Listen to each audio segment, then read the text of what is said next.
it's İclal here, welcome back. Lately, my schedule has been pretty packed because of my finals, so I thought this week I can talk about something that's pretty relevant and present in my life. So this week we're going to talk about books. I would like to show you a bigger library and explain all the books I own in different languages. And please keep in mind that my books live in different parts of the world, just like me.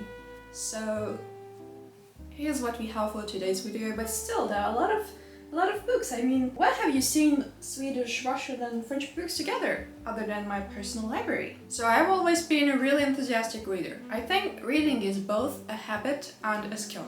It's not like you just love reading or you hate reading. I think that's something you can develop. For me, it has nothing to do about my education, and I wasn't also pushed by my parents to read regularly. It's something that I've been doing my entire life. It's super grounding. It helps you to improve yourself. It helps you to focus on something, slow down for a bit. And also I think overall reading makes you an interesting person. When I started taking language learning more seriously, reading books has been both a language learning tool and a language learning goal. Because I've never learned languages super casually, I would say. It was never like, I want to learn a few phrases. I've always tried to reach an advanced level so that I could access all the cultural things that this language could bring to me. For instance, I would say that the biggest contribution I made to myself throughout my life is learning French. Since very early stages of my life, the access to an incredible amount of art, culture, literature, everything, just because I speak this language. And when you imagine this for all languages I speak,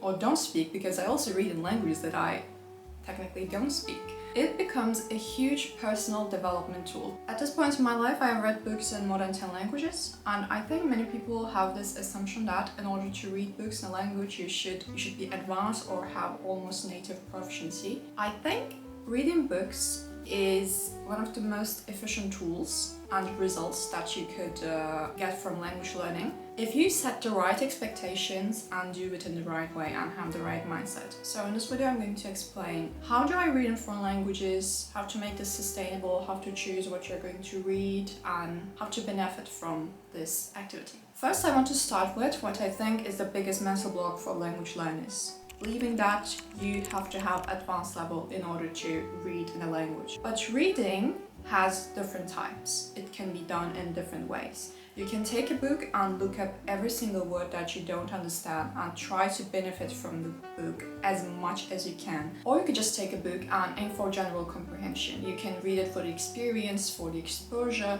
just to feel that you are doing something in that language and you are not worried about understanding every single word. I think both approaches are valid and they serve their own purposes. So it's not like reading should be done in a singular way. So if you're a beginner or even an intermediate learner and take a book trying to understand it fully, do an intensive reading, I'm going to tell you from beginning it's not going to be sustainable because you're going to burn out really quickly. I love getting secondhand books, and whenever I see books in foreign languages, I just take a look at them, and the first few pages are always annotated. They have the highlights, the descriptions, the translations, and then the rest of the book is untouched because they stopped doing it.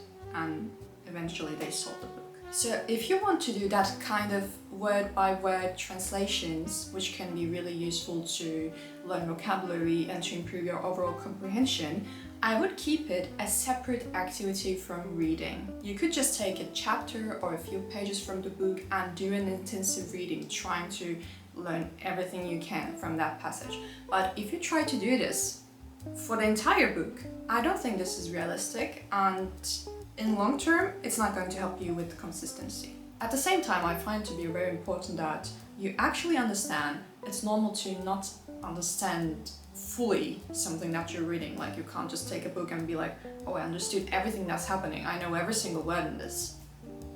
You can also read a book just to experience the language, just to see how much you get from it, and just to expose yourself to how the language is written. For example, if you're an advanced learner and reading a book, if you come across a word that you don't understand, you can always look it up from a dictionary, and you could choose to memorize it and you could start using it, but you're completely free to do that. Like, it's not like you have to start using every single word that you learn. It's the same in your native language. Sometimes you read a book and you don't necessarily know a word. Sometimes you get it from the context, and other times you can just look it up, but it doesn't always mean that you start using it. What I think is more important is whether the word is central to the text or not. For example, if you want to read The Plague by Albert Camus and you don't know any word about epidemics, illness, then it's going to be hard for you to follow this book. But if you just happen to not understand random adjectives or some word, then I think the choice is completely up to you, and you could either look it up or just let the context fill the gap in between. A second tip I would like to share is getting familiar with the book. For example, before starting to read a novel or a non-fiction book, you could try to get informed about it. You could watch a few videos or read some articles online, or you could read what other people think about it so that you kind of get a background idea, and also you will probably learn most of the essential vocabulary. So while reading the book, you are not going to feel as lost as before. Another option is reading a book that you have already read before in your native language or in another language, so you are already familiar with the storyline, with the main idea, and you're just experiencing the book in your target language, which takes away much of the pressure, I think. You can also be strategic with the type of books that you choose. For example, reading translations is always easier than reading books that are written by native authors.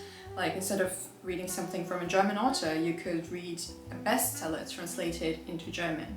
In this case, I would most advise you to read bestsellers or read English language books, because the translations are always going to be a bit more superficial than the original book. And even though I think that reading from the original author and original language is super valuable and something that you have to experience at later stages, if you want to improve reading as a skill, sometimes you have to train that, and in order to do that, I think you could go for simpler books, something that you have read before, something that's written in a slightly easier way. Another thing that makes a huge difference for me is the type of book, the genre, but I hate how this word is pronounced in English, so I'm going to call it type. It also depends on you, I think.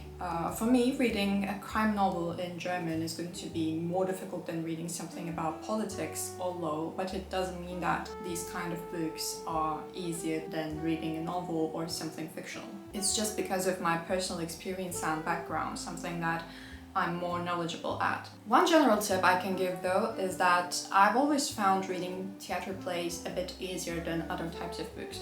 For example, instead of reading a novel from Tolstoy, you could read a theater play in Russian, or you could also read short stories. Theater plays mostly have less characters, and they have also less descriptive passages, which makes it easier to follow since they are built more around conversations, so you could give it a try instead of starting with something like a poem or maybe a non-fictional book. But I think every book has its own purpose. Like, if you read something academical, you're going to improve your writing skills. You see how the language is used in that context. So at the end, the type of book that you're going to choose depends on your habits, on your experience, and the type of result that you're expecting from reading. At this point, I want to talk about reading as a beginner, something that many people stay away from doing. But I think it's also possible to read books in early stages of language learning. As a teenager, I owned a lot of French books. I owned multiple volumes of novels. I had almost every French classic long before I could ever speak French, just because I wanted to feel like someone who could speak French. I wanted to assume that I could read those books. I wanted to make them a part of my identity, so I slowly started building this. And also I was reading without understanding anything. And I don't think you necessarily have to be super advanced in a language in order to read, because you are never going to feel fully ready. And I've also read books in languages like Swedish that I've been learning for the past 2 years. I read in Norwegian. I don't speak Norwegian. I've read in Dutch. I don't own a C certificate in Dutch.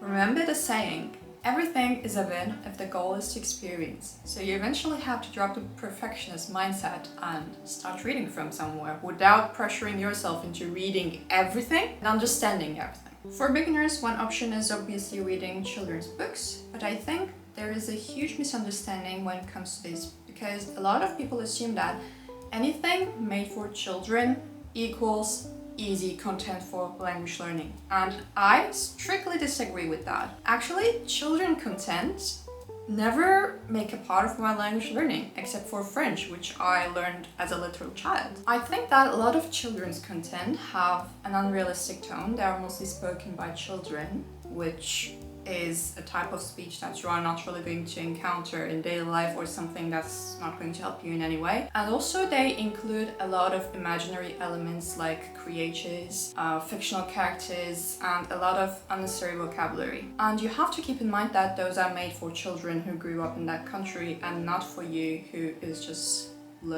starting out with this language. So when I'm choosing children's books to read, I'm actually pretty selective.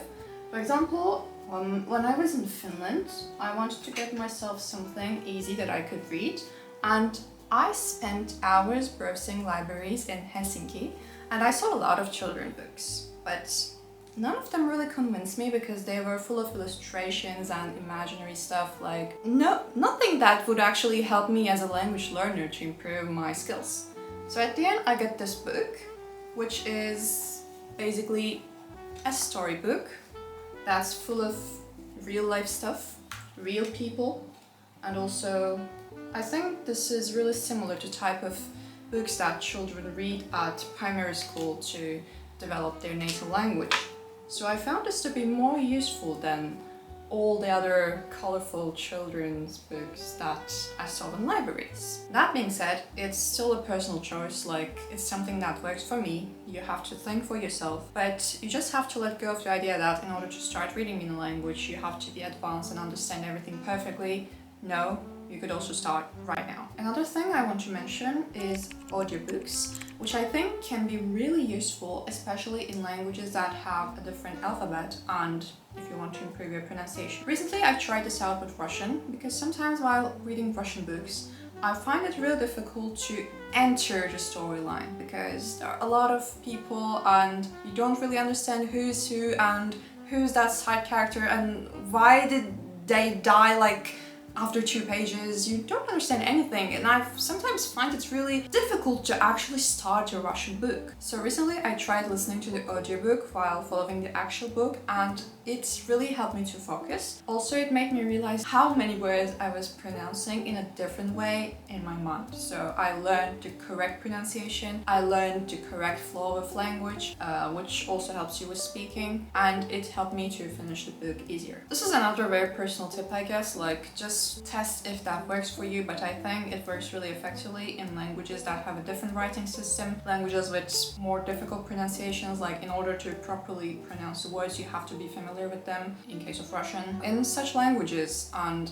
if you are starting out with reading, I think using audiobooks can be at your advantage. And also, if you find it difficult to navigate in those kind of books and novels and Russian literature, I think you could look up character guides online, because all of my Russian books have a self-made annotation at the first page where I explain the role of each character and write their names, and I think this overall helps with the reading experience. You can always find those online or you can make one for yourself. Something else that I would like to recommend and that I do on a regular basis is reading out loud. I think this doesn't necessarily have to do with language learning, because I would also do it in my native language. I read out loud every day from 5 to 15 minutes because I think it really helps you to slow down, figure out what kind of pronunciation problems you have. It helps you to acquire the real rhythm of the language. It helps you with the way you speak. You are just fully present. I think it's a great exercise overall. It's super beneficial. In long term, you are going to see what kind of advantage that brings. To finish this video, I want to talk about some mindset shifts that you could make that are often overlooked but could make a great difference overall in the way you are reading. First things first, as we repeated many times in this video, you have to let go of your perfectionism, because perfectionism never makes you perfect.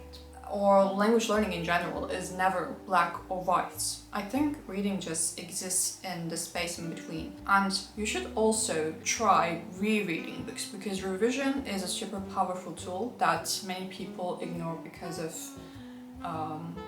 they find it unnecessary. But revision actually helps you to stable the information that you have learned. Something else I would like to mention is that in order to read in your target language, you don't have to read books. You could also read magazines or newspapers. All major European airports have magazines in German, French, Spanish, English, and every time I travel somewhere, I just grab myself a newspaper and a magazine. So I sometimes find them easier to read, since you can commit to something and you actually finish it. I also think it's important that you abandon books that didn't really catch your interest after a few pages, because if you force yourself to reading that and in a foreign language as well, overall this could just lead to some burnout and you wouldn't like it, because this will kill your consistency and your motivation to language learning. And if there's one thing that I want you to get from this video, is that you should be reading anywhere, anytime, in any language, and you are never going to be fully ready to read and understand a book.